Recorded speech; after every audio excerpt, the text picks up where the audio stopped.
시청자 여러분 안녕하십니까? 헬로티비 뉴스입니다. 첫 소식입니다. 6.25 참전용사들은 조국을 위해 청춘을 바쳤지만 처우는 열악하기만 합니다. 많은 참전용사들이 국가에서 주는 수당에 의존하다 보니 생활고에 시달리고 있고 기초수급자로 어렵게 사는 용사들도 적지가 않은데요. 고정민 기자가 6.25 참전용사들을 직접 만나봤습니다. 올해 88살인 6.25 참전용사 강효수 할아버지. 전쟁이 한창이던 1951년 나라를 구하겠다는 일념으로 군대에 입대했습니다. 치열한 전투 끝에 8.54 고지를 지켜내는 데 일조했지만 당시 손가락을 다치는 바람에 제대한 뒤 현실은 참혹했습니다. 여기 지가 부서요. 처음 불러라 하면서 해면 이 8발짜리 이로 연다 말아 이로 빼야 돼. 이것이 동작이니까 탁 걸어가는 거야. 지금은 기초생활수급비와 유공자 수당 30만 원, 지자체 위로금이 수입의 전부. 최근에도 건강이 악화돼 병원에 입원하면서 약값과 치료비를 쓰고 나면 생활비조차 건지기 어려운 형편입니다. 여는 약값이 없더라. 약값이. 근데는 좀 비싸요.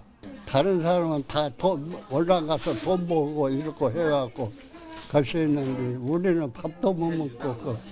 같은 해 경남 진해에 있는 해군 통제부에 입대한 김영배 할아버지도 사정은 비슷합니다. 몸이 불편해 변변한 일감조차 얻기 어렵다 보니 정부와 지자체에서 주는 수당만으로 생계를 이어가고 있습니다. 30만 원 받고 있는데 우리가 근대 생활할 때 고생에다 비교하면 액수가 너무 적다 그만이에요. 그래서 조금 인상을 정부에서 해줬으면 쓰겠어요. 정부가 참전유공자에게 명예수당을 지급하기 시작한 건 지난 2002년. 당시 월 5만 원이었던 수당은 22만 원으로 인상됐다가 최근 들어 30만 원까지 올랐습니다. 지자체도 2006년부터 조례를 만들어 적게나마 참전유공자들에게 물질적인 보상을 하고 있습니다. 이렇게 참전용사들에 대한 지원이 미약하게나마 확대되고 있는 추세지만 최저생계비에도 못 미치는 게 현실입니다. 올해 우리나라의 1인 최저생계비는 102만 원 정도. 그러나 참전용사 대부분이 60만 원도 못 미치는 수당을 받고 있어 현실에 맞게 지급해야 한다는 주장도 나오고 있습니다. 지금 현재 지원을 받는 걸로 보면은 너무나 미미하고 적기 때문에 국가나 광역자치단체에서 좀 더 지원을 해서 그분들의 생활하는 데 좀 어려움이 없도록. 현재 전국에 생존해 있는 6.25 참전용사는 모두 9만 6천여 명. 이 한 해 평균 1만 5천여 명이 숨지는 사실을 감안했을 때 아마 10년 뒤 우리나라는 6.25 참상을 겪은 영웅들이 세상에 없을지도 몰라 합당한 예우가 필요하다는 목소리가 높습니다. 헬로티비 뉴스 고정민입니다. 6.25 전쟁 당시 전국 최초로 자원 입대서를 쓴 학도병들이 있습니다. 전남 지역 중학생 183명인데요. 낙동강 최후 방어 전선을 지켜낸 화계 전투의 영웅, 전남 지역 학도병의 공적을 서경 기자가 취재했습니다. 1950년 7월 13일 전남 지역 중학생들의 자원 입대서가 접수됩니다. 전남 여수와 순천, 광양, 고흥, 강진 지역의 중학생 183명이었습니다. 당시에는 우리 군이 북측의 수세에 몰려 패배가 확실시되던 상황이었습니다. 38선은 이미 낙동강 코앞까지 내려온 상태였기 때문입니다. 입대한 학도병들에게 9일가량의 기초 군사훈련이 시작됐습니다. 무기라곤 맨몸뿐이었습니다. 학도병들은 군번도 없이 소총 한 번 잡아보지 못한 채 훈련을 마쳤습니다. 부모들은 못 가게 잡고 눈물 바람이 되면서도 그것을 뚫고 자원 입대를 하셔서 9일간 훈련을 받고 총도 없이 훈련받은 다음에 남원에 가서 병기를 지급받습니다. 1950년 7월 25일 아침 7시 학도병들은 경남 하동군 화계장터 앞을 지나던 인민군 최정예 6사단 부대를 막아섭니다. 소련제 전차와 대공화기로 중무장한 인민군을 상대로 M1 소총 몇 자루를 든 학도병들의 공격이 시작된 겁니다. 15시간에 걸친 치열한 교전 끝에 학도병 70여 명이 전사했습니다. 그들의 헌신 덕분에 낙동강 최후 방어 전선은 지켜졌습니다. 결과적으로 이 화계 전투가 인민군의 진격을 일주일 이상 지체시켰고 이 시간 동안 남측의 낙동강 최후 방어선 전열 구축이 마무리된 겁니다. 이분들의 용전으로 인해서 7월 31일까지 붙잡아둬서 낙동강 최후 방어선이 완벽하게 구축이 되는 시간을 이분들이 벌어낸 겁니다. 그렇지 않았으면은 7월 25일에서 27일, 8일 사이에 부산이 함락되게 돼 있었습니다. 순천 농업중학교 박춘규, 여수중학교 곽정태, 벌교 상업중학교 김차석. 전사자 70여 명 가운데 단 한 명의 시신만 신원이 확인됐습니다. 남은 전사자들은 오늘날까지도 유족의 품에 돌아오지 못하고 있습니다. 15에서 18, 어린 나이에 자원 입대해 적의 침공을 막아낸 전남 지역 학도병 183인. 이들의 용맹함과 숭고한 희생 정신을 반드시 기억해야겠습니다. 헬로티비 뉴스 서경입니다. 민주화 운동과 소외된 사람들의 인권 보호에 평생을 바쳤던 한 여성이 있습니다. 바로 고 김대중 대통령의 배우자이자 대한민국의 여성 지도자였던 이희호 여사에 대한 이야기인데요. 최근 97세의 나이로 생을 마감한 이희호 여사의 별세 소식이 알려지면서 많은 이들이 애도를 표하고 있습니다. 고정민 기자입니다. 1922년 9월 서울에서 태어난 이희호 여사. 이화여대에 이어 서울대 사범대에 입학해 여성운동가의 꿈을 키웠습니다. 한국전쟁 당시엔 부산에서 대한여자청년단을 만들어 본격적인 사회운동을 시작했습니다. 이후 미국 유학을 마치고 YWCA에서 초대 총무로 일하면서 한국 여성운동의 초석을 다지기도 했습니다. 그리고 1962년 5월 피난 과정에서 만난 김대중 대통령과 백년가약을 맺으면서 그녀의 파란만장한 인생이 시작됐습니다. 구속과 납치에 이어 고문과 사형 선고까지 받으면서 민주화를 열망했던 김 전 대통령의 곁에서 고된 세월을 견뎌냈기 때문입니다. 남편의 굴곡진 삶과 함께하며 모진 풍파를 겪었던 이 여사. 결국 4번의 도전 끝에 남편은 대통령에 당선됐고 무엇보다 그녀의 조력은 큰 힘이 됐습니다. 당시에 김대중 대통령보다 학력이 훨씬 더 좋은데도 불구하고 결혼하셨고 또 종교도 또 서로 확연히 다른데도 결혼하셨고 그런 측면에서 볼 때 어떻게 보면 김대중 대통령님을 이끈 그런 분이 아니신가. 진짜 여성이자 또 여장부로서 비록 몸은 왜소하고 또 가날폈지만은 그런 뜻이 깊고 큰 분이었다 이렇게 생각합니다. 1998년 김 전 대통령의 당선으로 이희호 여사는 70을 넘겨서야 영부인이 됐습니다. 여성부와 한국여성재단을 세우는데 힘을 보탰고 2009년 남편이 서거한 이후에도 왕성한 활동을 펼쳐왔습니다. 하지만 지난 3월부터 노안이 생겨 병원 입원과 퇴원을 반복했던 이 여사. 한 달 뒤 장남인 김홍일 의원이 먼저 떠났다는 사실조차 모른 채 병마와 싸우다 10일 밤 자정이 가까워서야 97세의 나이로 별세했습니다.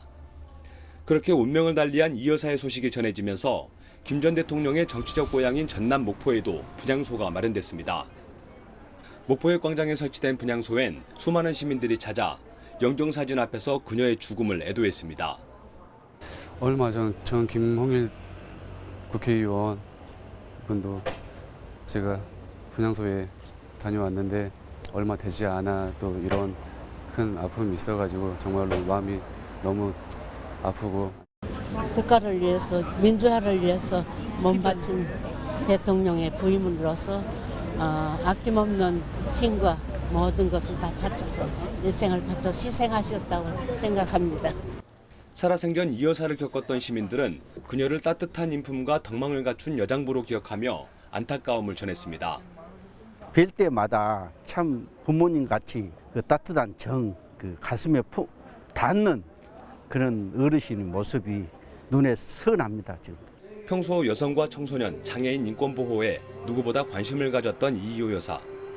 우리나라 1세대 여성운동가에서 대통령의 영부인이 되기까지 결코 순탄치 않았던 모진 세월을 뒤로하고 남편 김대중 대통령과 장남 김홍일 의원의 곁으로 떠났습니다. 헬로티비 뉴스 고정민입니다.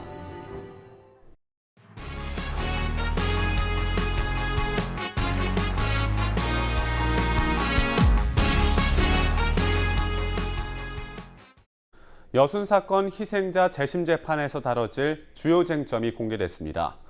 재심 재판을 청구한 장경자 씨가 제출한 핵심 증거들인데요.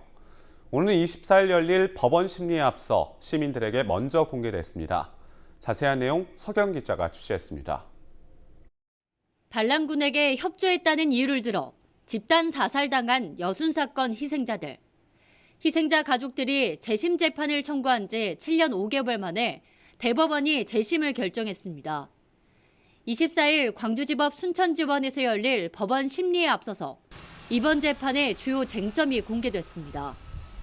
교도소에 수감됐다가 사형당한 희생자들에게 형을 집행할 때 절차상 문제가 있었다는 게 핵심적인 내용입니다. 이게 전부 누구나 다 거기에 이렇게 적혀 있잖아요. 무죄를 주장하잖아요. 전부 다 불법이고 위법이었어요. 그런데 뭘 더 말해서 뭐 하겠어요. 여순 사건에 대한 군사 재판이 이루어질 당시 지역에는 계엄령이 선포됐습니다. 계엄령에 따라 민간인도 군사 재판에 넘겨졌는데 국방경비법 집행 절차는 이렇습니다. 법무부 장교가 예심 조사관으로서 법무심사관에게 조사 보고를 올리고 법무심사관이 심사를 통해 군법회의에 회부하게 되는데 이 군법회의에 올라가기 전에 피고인 가족들에게 반드시 기소장이 전달돼야 합니다. 하지만 희생자 가족 그 누구도 기소장은 전달받지 못했습니다. 절차상의 문제가 드러난 겁니다. 여순 사건 재심대책위원회는 법적 절차의 문제와 더불어 무고한 국민을 희생시킨 국가를 상대로 유무죄를 가려줄 것을 촉구했습니다. 이미 군사재판이 있었다는 것을 여러 상황에서 통해서 우리는 확인했고 그리고 그것들이 얼마나 불법적으로 이루어졌는가를 확인했기 때문에 이걸 통해서 재판부가 공소기각 판결이 아닌 정확한 유무죄 판결을 해야 된다고 말입니다. 부모나 형제가 어느 날 갑자기 경찰과 군인에게 잡혀갔는데도 어떤 죄 때문에 끌려갔는지 기소장 하나 받아보지 못했던 남겨진 가족들. 여순 사건 재심 재판에서 의미 있는 단서로 입증될 수 있을지 주목됩니다. 헬로티비 뉴스 서경입니다. 순천의 산단 주변 마을에 원인을 알 수 없는 흙비가 내렸습니다. 마을의 논과 주택과 차량이 전부 흙비로 뒤덮였는데요. 주민들이 산단 기업을 향해 강한 불신을 내비친 가운데 관계 당국이 긴급 조사에 나섰습니다. 서경 기자가 보도합니다. 시커먼 덩어리가 마을의 논 한가운데서 발견됩니다. 이 일대 논을 살펴봤더니 논 가장자리나 배수로에 어김없이 검정색 물질이 확인됩니다. 검정색 덩어리와 가루가 온 마을을 뒤덮었다고 해도 과언이 아닐 정도입니다. 이른 아침 논을 살핀 주민들은 시커멓게 변해버린 모를 보고 경악했습니다. 나같이 바가지를 갖고 와서 또 한 번 뜬게 저 큰 바가지로 반바가지 나대 봉오리가 밑에 놈 훌도 안 오고. 마을 주민들이 살고 있는 주택가 안쪽으로 들어와 봤습니다. 지난밤 이 마을에 5mm 미만의 약한 비가 내렸습니다. 분진가루가 빗물에 채 씻겨 내려가지 못한 채 차량마다 흔적을 남겼는데요. 이렇게 만져보면 잘 묻어나고요. 기름때가 낀 것처럼 끈적입니다. 의문의 흙비는 어떻게 내린 걸까? 주민들은 마을에서 5m 거리에 있는 현대제철에서 발생한 분진가루가 아니겠느냐고 의심했습니다. 사약을 마시는 기분이 안 들겠습니까? 생각을 한번 해보시오. 이 분진이 보통 분진이 아니에요. 주민들이 전부 다 아무것도 모르고 창문 열어놓고 다 잠이 들었는데 숨을 쉬고 잠이 들었는데. 현대제철에서도 사실 확인에 나섰습니다. 논 배수로에 있는 검정 가루 덩어리를 채취해서 제철 내부 실험실로 가져간 겁니다. 현대제철 1차 조사 결과 흑비 성분에 철가루는 포함되지 않았습니다. 현대제철에서 나온 분진이라면 쇳가루 성분이 포함돼야 하는데 현대제철과 관계없는 흑비였다고 설명했습니다. 우리 순천공장 연료 시료나 구조상 저런 흑비가 나올 수 있는 공장 시스템이 아닙니다. 5년 전에도 유사한 게 있었는데 다른 업체로 판명되었고. 감독 권한을 가진 광양만권 경제자유구역청에서도 사실 확인에 나섰습니다. 경제청은 마을 주변의 한 폐기물 처리장에서 발생한 화재가 원인일 것으로 봤습니다. 폐기물을 태운 매연이 비와 섞이면서 흙비처럼 내렸을 가능성을 제기한 겁니다. 경제청에서도 샘플을 채취해 영산강유역 환경청에 분석을 의뢰했습니다. 이르면 다음 주쯤 결과가 나옵니다.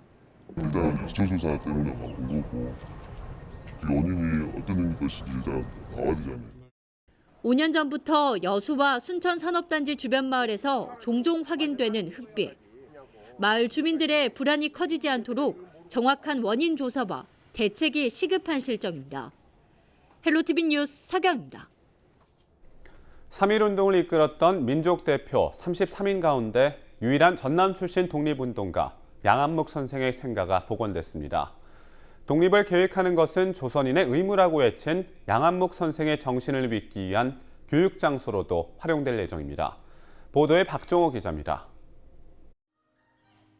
해남 출신 독립운동가인 지강 양한묵 선생. 3.1운동을 진행했던 민족 대표 33인 가운데 한 사람으로 유일한 전남 출신입니다. 지난 1919년 3월 1일 서울 종로구 인사동 태화관에서 열린 독립선언식에 참석해 천도교계를 대표해 서명하고 붙잡혀 같은 해 5월 26일 고문으로 인해 서대문 감옥에서 순국했습니다. 독립을 계획하는 것은 조선인의 의무라던 양한묵 선생은 형무소에서 숨진 유일한 민족 대표입니다. 그러면서도 그간에 많은 조명을 받지를 못한 것이 사실이거든요. 물론 저희 집안도 문제겠지만은 국가에서도 너무 좀 관심이 없으셨던 것 같습니다. 그러나 이제 아주 이렇게 뜻깊은 자리를 마련했다는 것이 굉장히 저로서는 의의가 있고 의미가 있다고 생각이 듭니다. 양한묵 선생의 생가가 복원되고 기념관이 마련됐습니다. 복원된 생가는 안채와 사랑채, 기존 생가터에 있던 수령 150년의 감나무 등을 마련했습니다.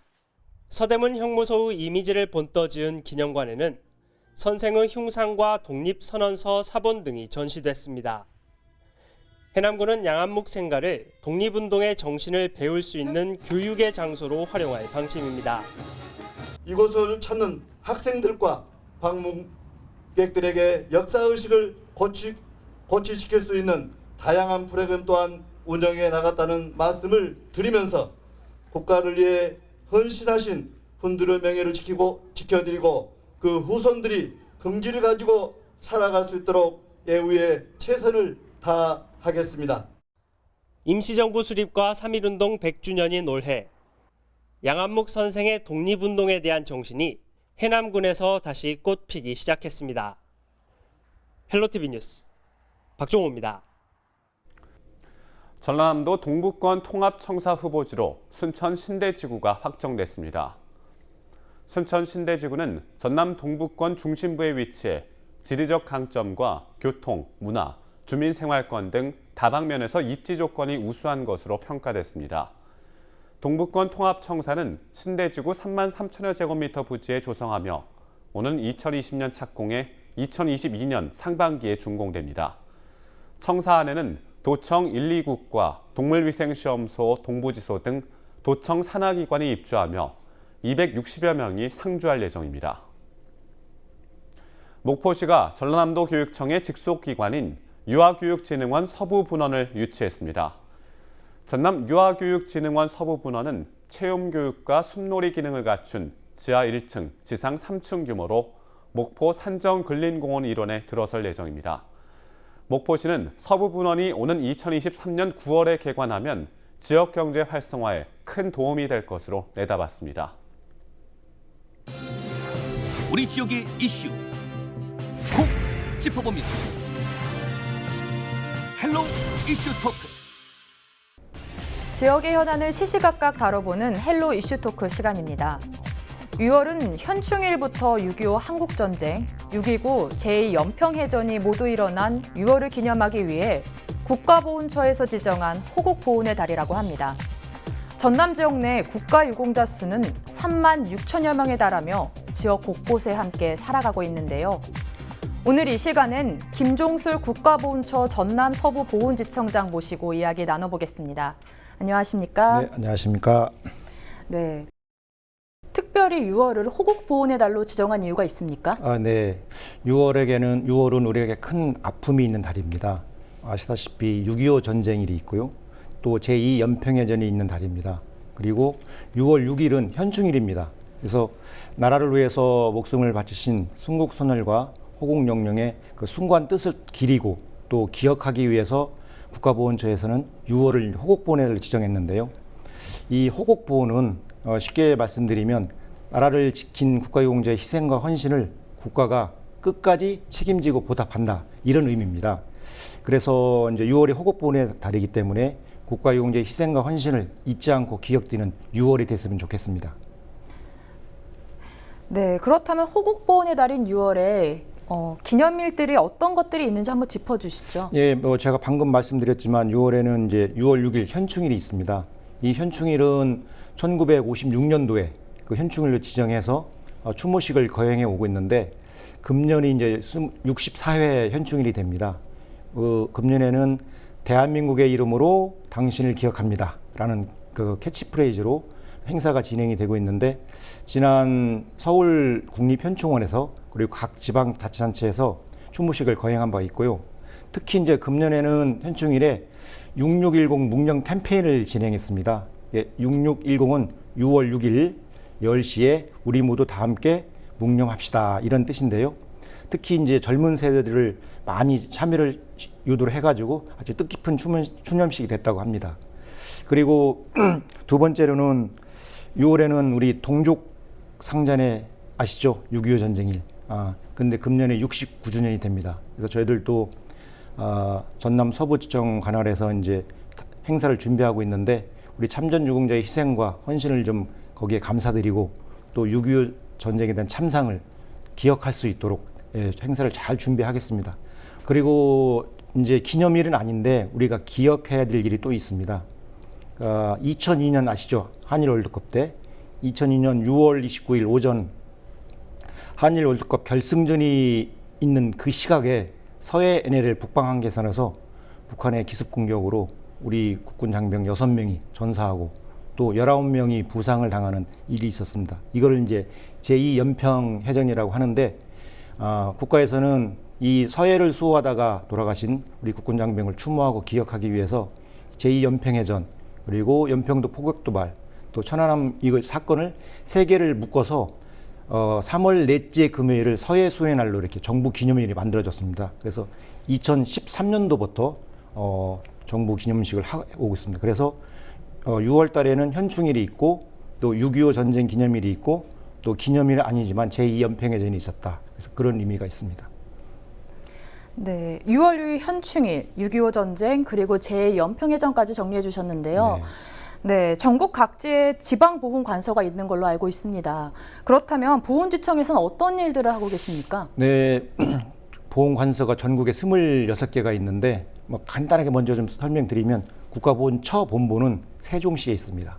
그리고 서울특별시처럼 이 광역시에 5개 지방보훈청이 있고요. 그 밑에 이제 뭐 시군구 목포시처럼 이런데 관할하는 21개 이제 보훈지청이 설치되어 있습니다.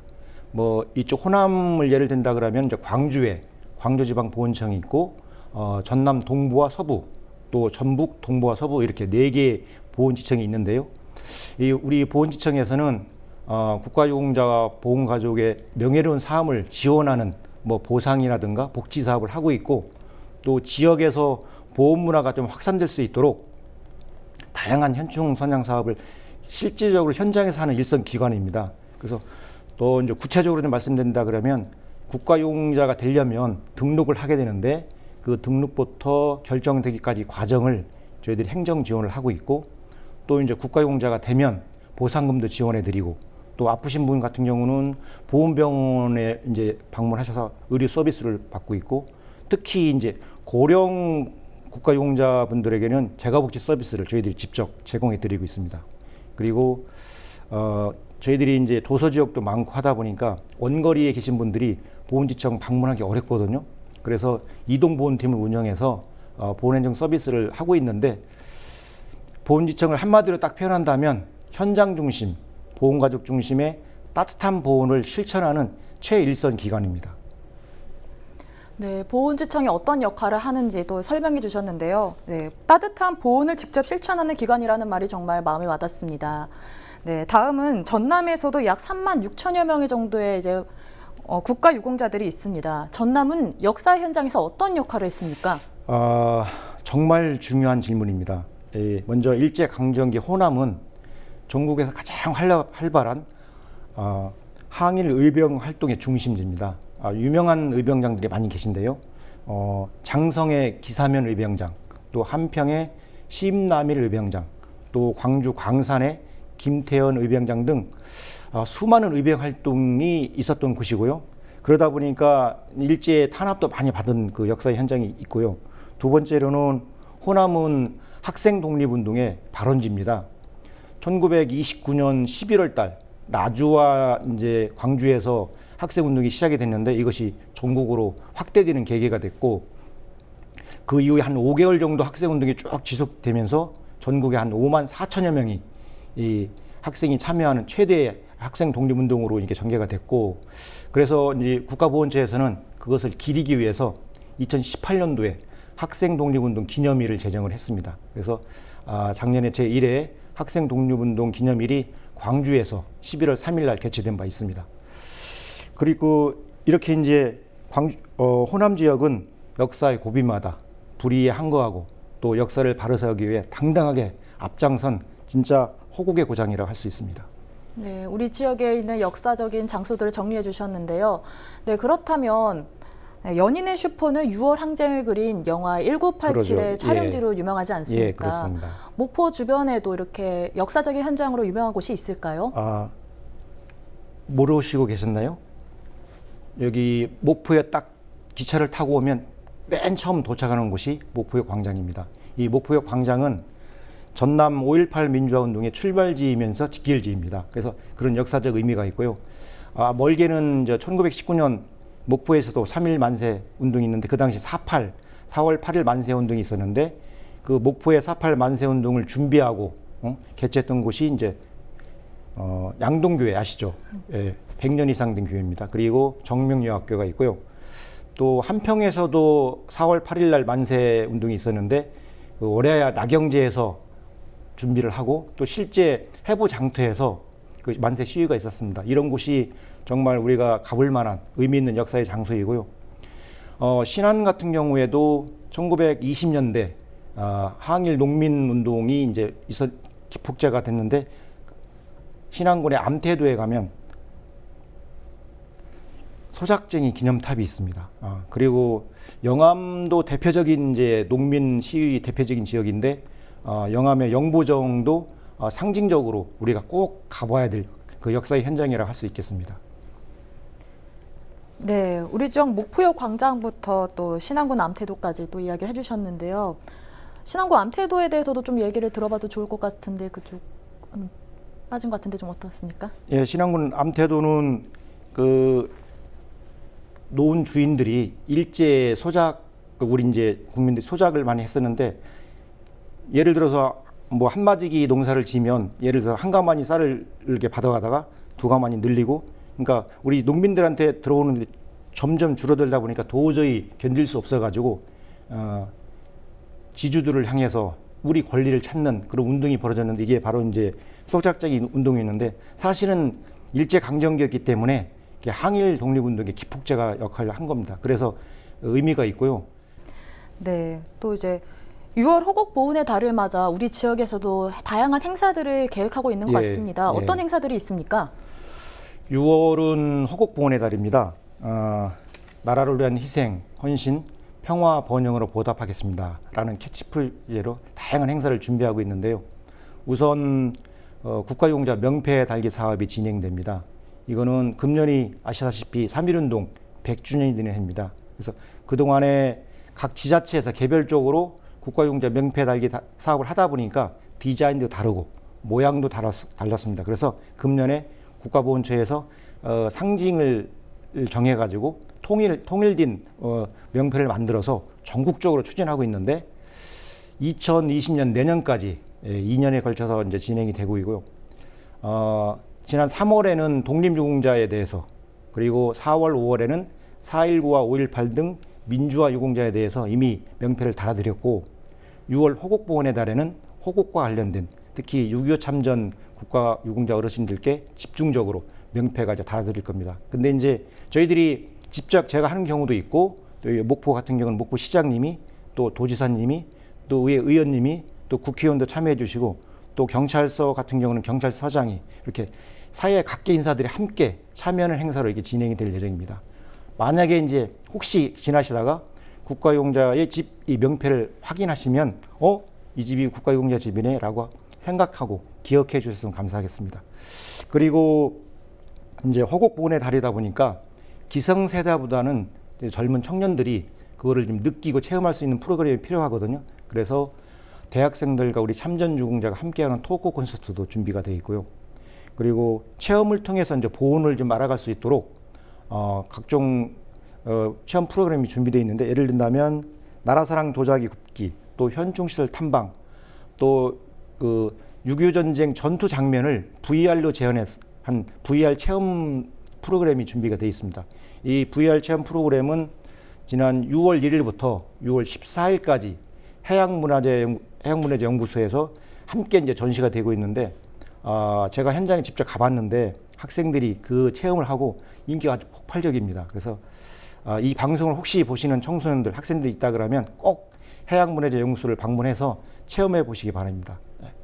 그리고 저희들이 관할 지역에 이제 신안이 있는데, 도서 지역에 거주하는 보훈가족들이 상대적으로 문화에 대해서 소외를 받다 보니까 이번 6월 달에 그 전남 문화재단하고 협력을 해서 찾아가는 영화관을 운영합니다. 그래서 실질적으로 좀 국가유공자가 소외받지 않고 우리를 기억해 주는구나, 우리를 예우해 주는구나, 호국보훈의 달, 그런 생각이 들 수 있도록 이렇게 준비가 되어 있고요.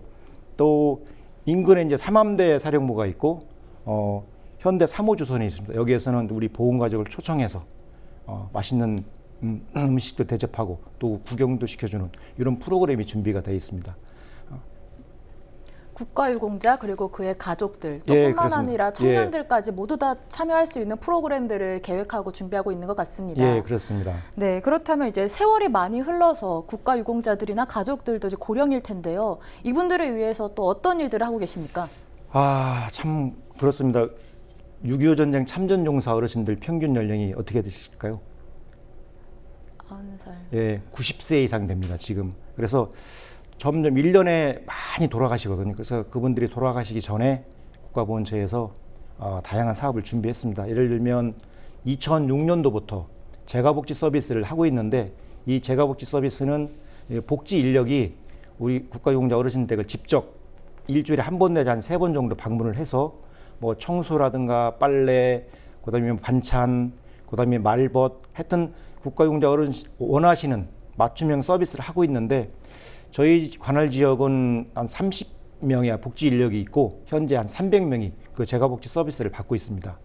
그리고 이제 제가 이 지청장을 와서 보니까 상대적으로 진도라든가 신안에 도서 지역에 거주하는 보훈가족이 1000명 이상이 됩니다. 근데 이분들은 상대적으로 보훈행정 서비스가 좀 소외되어 있거든요. 그래서 이분들을 위해서 좀 서비스를 해야 되겠다. 그래서 90세 이상, 그다음에 도서 지역에 거주하는 보훈가족을 위해서 기관장인 제가 직접 찾아가서 의문도 하고 또 애로사항도 듣고 그거를 바로 현장에 이제 보훈행정에 반영시키는 사업을 하고 있는데요. 제가 한 20개월 정도 동안 한 1200여 가구를 방문했습니다. 그래서 그중에 한 60명을 집중적으로 관리 대상으로 발굴을 해서 저희들이 직원들이 직접 전화도 드리고 그 지역에 사시는 이장님한테 그 명단을 드려서 이장님이 주기적으로 안부도 확인하고 무슨 문제가 있으면 바로 저희들한테 연락할 수 있도록 이런 체계가 좀 마련되어 있고요.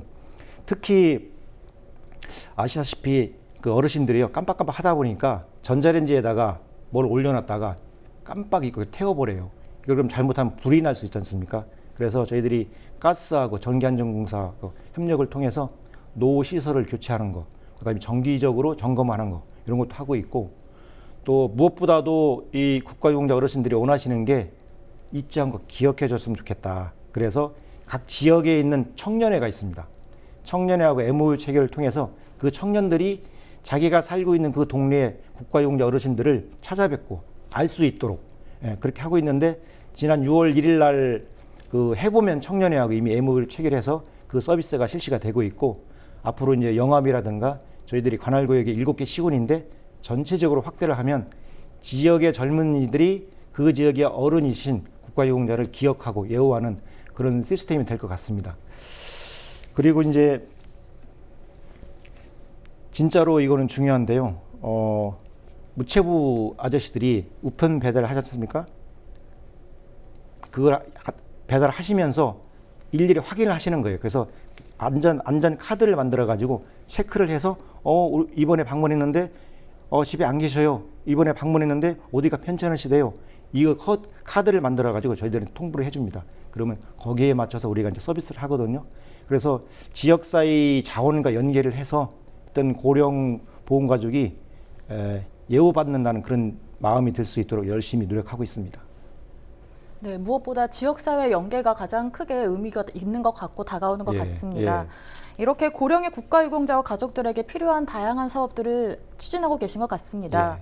네, 하지만 요즘 바쁘다는 핑계나 여러 가지 이유들로 태극기 개양이 예전보다 드물지 않습니까? 그렇습니다, 진짜. 네, 그렇다면 현충시설 활성화 방안에는 어떤 것들이 있습니까? 현충시설 정말 중요한 말씀인데요. 저희들이 그 인근에 현충시설하면 뭔지 모르시겠죠. 쉽게 얘기하면 각 시군에 현충탑이 있습니다. 이게 대표적인 현충시설입니다. 현충시설을 활성화하는 거 하면 진짜 보험 공직자로서 정말 고민이 많은데요. 저희들 나름대로 최선을 다하고 있는데 몇 가지만 소개해드리면 지역사회 청년들, 그다음에 지역 주민들이 거기에 동참을 해야 되거든요. 그래서 지역에 있는 축제라든가 행사와 연계해서 현충시설 탐방하는 프로그램을 포함시킨다든가 아니면 사진전을 개최한다든가 또 동영상을 만들어 가지고 일상생활에서 쉽게 접할 수 있도록 하고 또 이제 현충시설을 상징화한 열쇠고리라든가 이런 기념품을 만들어서 축제할 때 현장에서 나눠드려 갖고 이게 뭔지 알 수 있도록 하는 그런 것도 하고 있고 또 아까 동영상 말씀드렸지만 저희들 지청 자체에 뭐 SNS라든가 유튜브가 있습니다. 거기에 그 동영상을 거기에 게시를 해서 우리 지역에 이런 현충시설이 있구나라는 걸 알 수 있도록 이렇게 하고 있는데 중요한 것은 저희들이 그렇게 열심히 해도 참여를 해주시지 않으면 아무 의미가 없거든요. 그래서 정말 학생들 특히 부탁드립니다.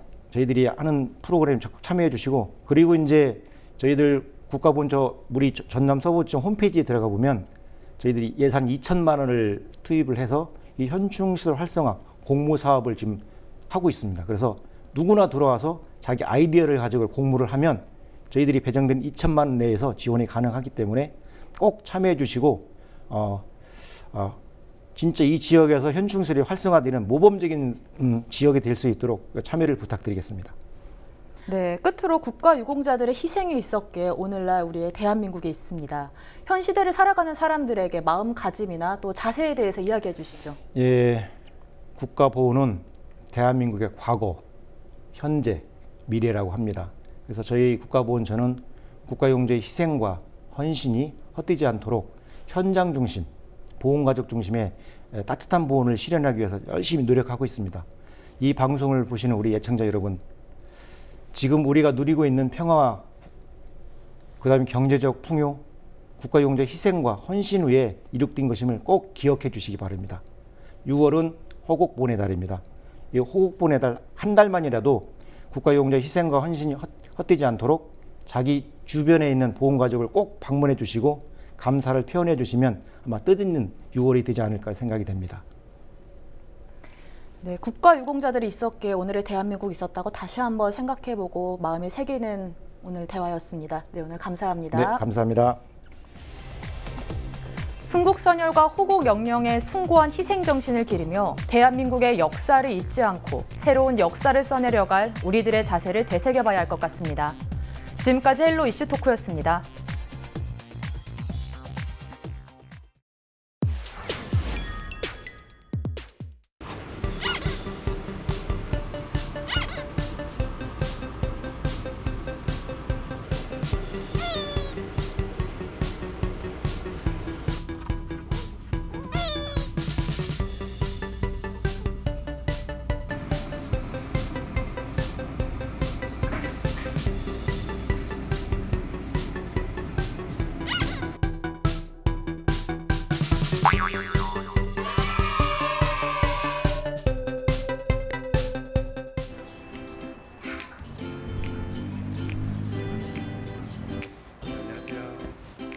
안녕하세요.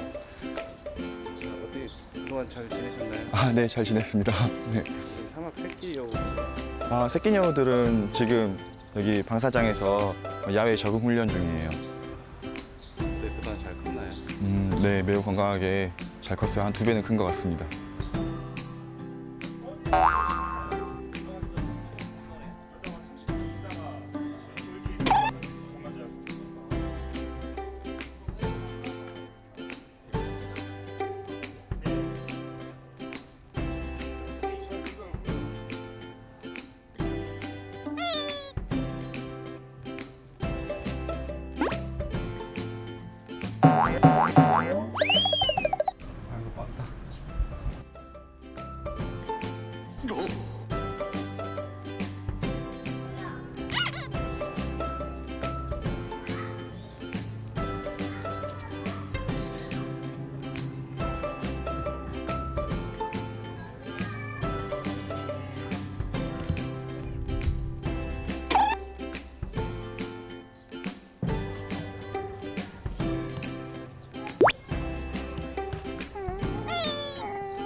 전에 오셨을 때가 300g대 체중이었는데 현재는 이제 600g에서 700g 넘어가고 있는 체중 상태예요.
땅을 파는 게 사냥을 하는 건가요? 원래 얘들이 먹이를 숨겨놨다가 나중에 거기 딱 파서 떠나는 거죠.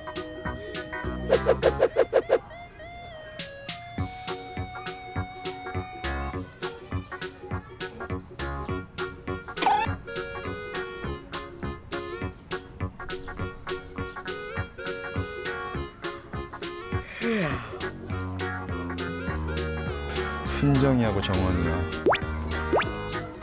네, 둘 다 암컷 사막용한테 매우 잘 어울리는 이름 같은데요. 순천도 이렇게 은근히 나타나고 네. 만족스러운 이름인 것 같아요. 사실 동물원에서 이름을 정하는 게 쉽지만은 않아요. 근데 이제 뭐 투표를 통해 가지고 이렇게 이름을 정해준 거에 대해서 굉장히 의미가 있고 그 이름에 걸맞게 이제 잘 커서 이제 건강한 모습으로 이제 전개가 됐으면 좋겠어요.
이상으로 헬로티비 뉴스를 마칩니다.